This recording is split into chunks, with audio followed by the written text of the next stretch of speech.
Film की शुरुआत में हम समंथा को देखते हैं, जो कि इलेरिया की रॉयल फैमिली की सेकंड बॉर्न डॉटर थी। उसकी एक बड़ी बहन भी होती है जिसका नाम एलिनोर है और वो एक टिपिकल प्रिंसेस की तरह रहती है। पर समंथा ऐसी बिल्कुल नहीं थी। चीजें उसके लिए और भी ज्यादा टफ हो गई, क्योंकि जब वो 5 साल की थी तब उसके डैड की उनके भाई के साथ एक प्लेन क्रैश में डेथ हो गई थी और उसके बाद उसकी मॉम कैथरीन ने ही उनकी कंट्री को संभाला है।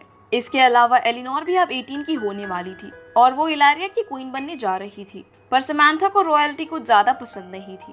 अब हम शाम को उसके फ्रेंड माइक के साथ देखते हैं और वो रोड पर रॉयल्टी के अगेंस्ट एक गाना गा रही थी। उसी दौरान पुलिस वहां पर आ जाती है और समंथा वहां से भाग जाती है, लेकिन थोड़ी दूर जाने पर उसे एक पोस्टर दिखाई देता है जिससे उसे पता चलता है कि उसकी बहन जल्द ही क्वीन बनने वाली है और उसे देखकर वो स्केटबोर्ड से गिर जाती है। जिसके बाद पुलिस उसे पकड़कर उसकी मॉम के पास लेकर जाती है और उसकी मॉम उसकी रॉयल्टी के अगेंस्ट रहने को मना करती है। इसके बाद समंथा स्कूल जाती है, जहाँ पर उसे प्रिंसेस रुखसाना मिलती है और वो एक सोशल बटरफ्लाई थी जो सोशल मीडिया पर बहुत ज्यादा एक्टिव रहती थी। अब इसके बाद हम एक आदमी को देखते हैं जो कि प्रिजन में था और उसका नाम एडमंड होता है।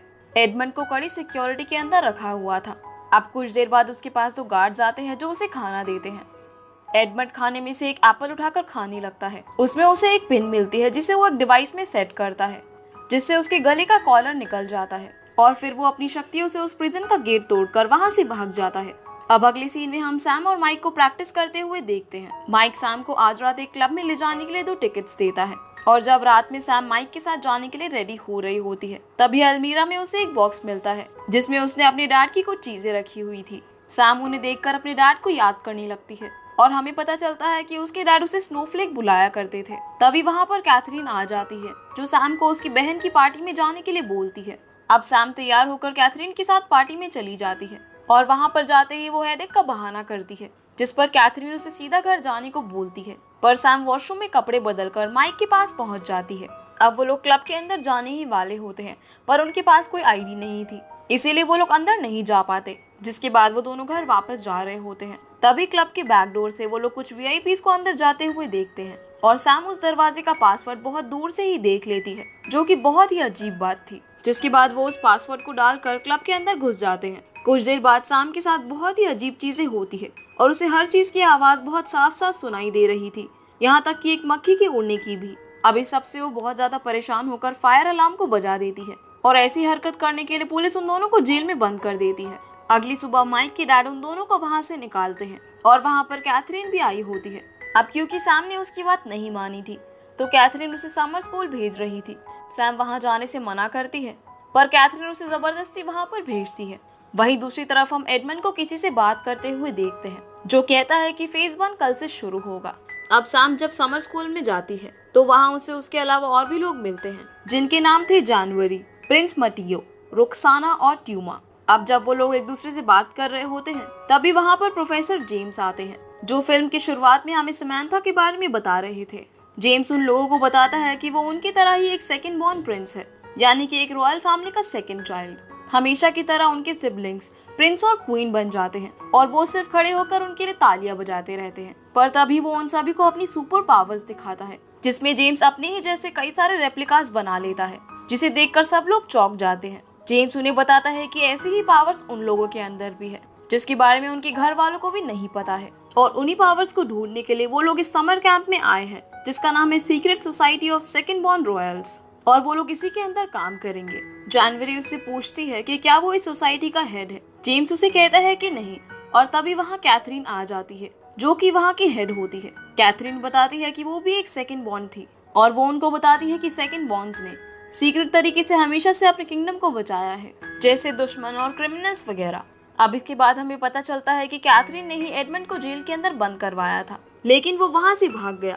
इसके बाद हम एडमंड को देखते हैं, जो कि अपनी पावर्स यानी कि टेलीकाइनेटिक की प्रैक्टिस कर रहा होता है और इस पावर से वो किसी भी चीज को बिना हाथ लगाए छू सकता था। यहाँ हम देखते हैं कि उसने अपने रूम में सैम की कई सारी फोटोग्राफ्स लगाई होती है, जिससे हमें पता चलता है कि वो किसी कारण से सैम के पीछे था।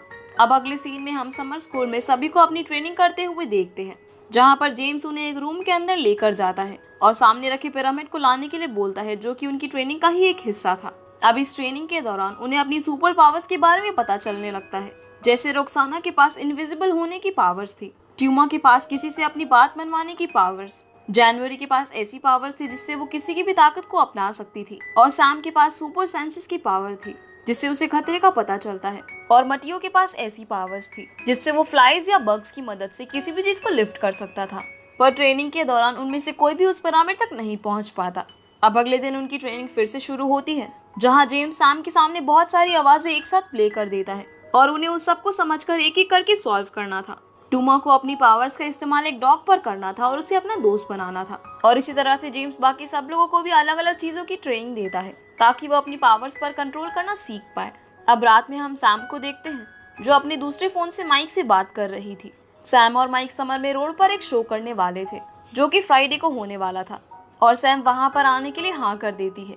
माइक के डैड उससे कहते हैं कि सैम रॉयल फैमिली से बिलोंग करती है और उसे डर है कि वो उसे छोड़कर एक दिन मूव ऑन कर जाएगी, और इस बात पर माइक अपने डैड से कहता है कि वो उसकी बेस्ट फ्रेंड है, वो उसे जानता है और वो ऐसा बिल्कुल नहीं करेगी।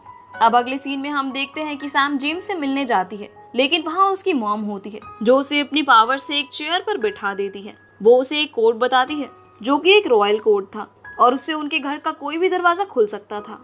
उसकी मॉम उसे बोलती है कि उसे उस पर भरोसा है, इसलिए उसने एक कोड बताया है, जिसके बाद वो उसे अपने घर के नीचे एक हेडक्वार्टर में लेकर जाती है जिसके बारे में किसी को भी नहीं पता था। वहाँ पर कई सारे वेपन्स थे जिन्हें चोरी होने से बचाया गया था, और वहाँ पर रॉयल फैमिली की सभी जनरेशंस की फोटो भी लगी हुई थी। पर सैम वहाँ एक एम्प्टी फ्रेम को नोटिस करती है, जिसके पूछने पर कैथरीन बताती है कि ये उनकी फैमिली का ही एक मेंबर था जिसने उन्हें धोखा दिया था। अब इसके बाद हम उन लोगों को फिर से ट्रेनिंग करते हुए देखते हैं। इस बार सैम अपनी ट्रेनिंग पे बहुत अच्छी तरह से ध्यान देती है, और बाकी सभी लोग भी अच्छा काम कर रहे थे सिवाय रुखसाना के, जो अभी भी अपनी पावर्स पर कंट्रोल नहीं कर पा रही थी। तभी जेम्स रुखसाना का फोन लेकर आता है और उसे अपनी फॉलोअर्स के सामने इसी तरह से लाइव पर जाने की धमकी देता है, पर रुखसाना बिना रेडी हुए अपनी फॉलोअर्स के सामने नहीं जा सकती थी, इसीलिए वो वहां से गायब हो जाती है, और इसी तरह उसे भी अपनी पावर्स पर कंट्रोल करना आ जाता है। अब रात में जब सैम शो पर आने के लिए चुपके से निकल रही होती है, तभी वहां पर इमरजेंसी अलार्म बज जाता है और उन्हें एक मिशन के लिए बुलाया जाता है। जेम्स उन्हें बताता है कि एक प्रीशियस क्राउन को कोई चोरी करने वाला है और उन लोगों को उसे चोरी होने से बचाना है। जब वो लोग उस जगह पर पहुंचते हैं, तभी सैम को फील होता है कि उसके पीछे से कोई गुजरा है और वो उसे देखने के लिए चली जाती है। इसी तरह एक एक करके सभी लोग क्राउन के पास से गायब हो जाते हैं, और रुखसाना उसे पंच कर गिरा देती है, जिसे उन लोगों को लग रहा था कि क्राउन चोरी कर भाग रहा है, लेकिन वो प्रिंसेस एना निकलती है। अब जब तक वो लोग क्राउन के पास पहुंचते हैं, तब तक वो वहां से गायब हो चुका था। जेम्स वहां पर आकर उन सब पर गुस्सा करता है। असल में ये सब उनकी ट्रेनिंग का हिस्सा था। जेम्स उन्हें कहता है कि वो किसी भी चीज को बिना प्लान के नहीं अचीव कर सकते, और वो उनकी कल होने वाली ट्रेनिंग को कैंसिल कर देता है। इसके बाद सब लोग अगले दिन बीच पर घूमने जाते हैं और बहुत मजे करते हैं।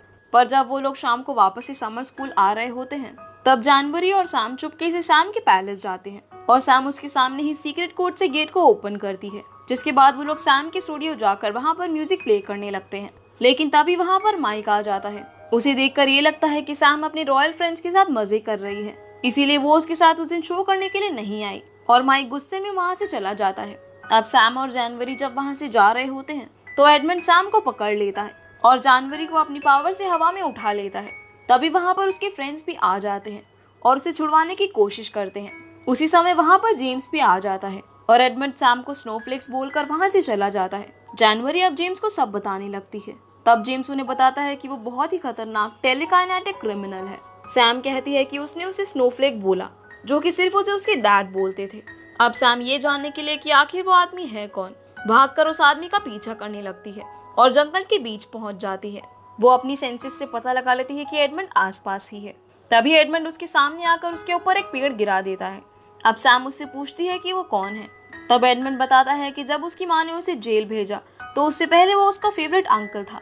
अब जेम्स वहाँ पर आ जाता है और अपने कई सारे रेप्लिकास बनाकर एडमंड पर हमला करने लगता है, पर एडमंड असली जेम्स को इंजर्ड कर देता है, जिससे उसके सारे क्लोन अपने आप ही गिर जाते हैं। तभी वहाँ पर जानवरी आ जाती है, जो एडमंड को छूकर उसकी पावर अपने अंदर ट्रांसफर कर लेती है और उसी पावर से उसे दूर फेंक देती है, जिसके बाद जेम्स को हॉस्पिटल ले जाया जाता है।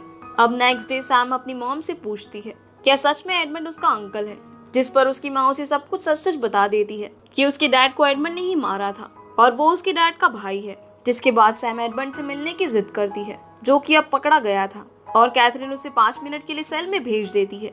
सैम वहां जाकर एडमंड से पूछती है कि उसने उसके डैड को क्यों मारा, जिस पर एडमंड बताता है कि वो रॉयल डेमोक्रेसी खत्म करना चाहता था लेकिन उसके पिता ऐसा नहीं होने देना चाहते थे, इसीलिए उसने उन्हें मार दिया।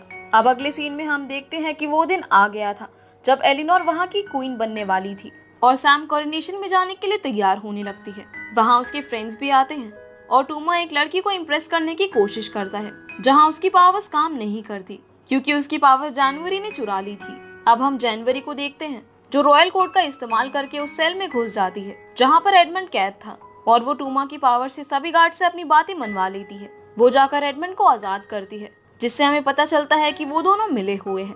और इसके बाद जनवरी अपनी दोस्तों को एक सेल में लॉक कर देती है ताकि वो उसके मिशन की रुकावट ना बन सके।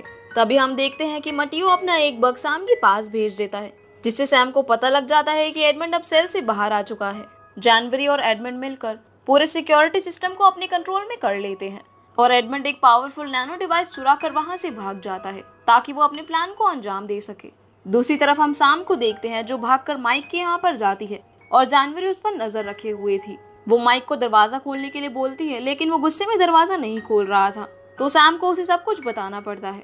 जिसके बाद जनवरी सैम के पीछे पीछे माइक के यहाँ पर आ जाती है। अब सैम उसे अपनी बातों में फंसाती है। तब जनवरी रिवील करती है कि उसे एक सेकंड बॉर्न बनकर नहीं रहना है, उसे भी अपनी कंट्री पर रूल करना है, इसीलिए वो अपने भाई को मरवाना चाहती है और इस काम में एडमंड उसका साथ देगा, इसीलिए वो भी उसका साथ दे रही है। पर तभी माइक उसके सर के ऊपर एक बोरी गिरा देता है, जिससे वो वहीं पर बेहोश हो जाती है। अब इसके बाद सैम जाकर अपने दोस्तों को छुड़ाती है, जिसके बाद वो देखती है कि डीएनओ बेस्ड नानो डिवाइस वहां से गायब है और वो समझ जाती है कि एडमंड उसमें अपना डीएनए डालकर पूरी रॉयल फैमिली के लोगों को मिटाना चाहता है, इसीलिए वो अपने दोस्तों के साथ मिलकर एडमंड को रोकने का प्लान बनाती है। वहीं दूसरी तरफ एडमंड नैनो डिवाइस को ऑन करके उसमें 4 मिनट का टाइमिंग सेट कर देता है, पर तभी सैम वहां पर आकर उसे रोक लेती है। एडमंड उसे कहता है कि ये एक नई शुरुआत होगी, पर सैम उसे कहती है कि ये एक मर्डर है।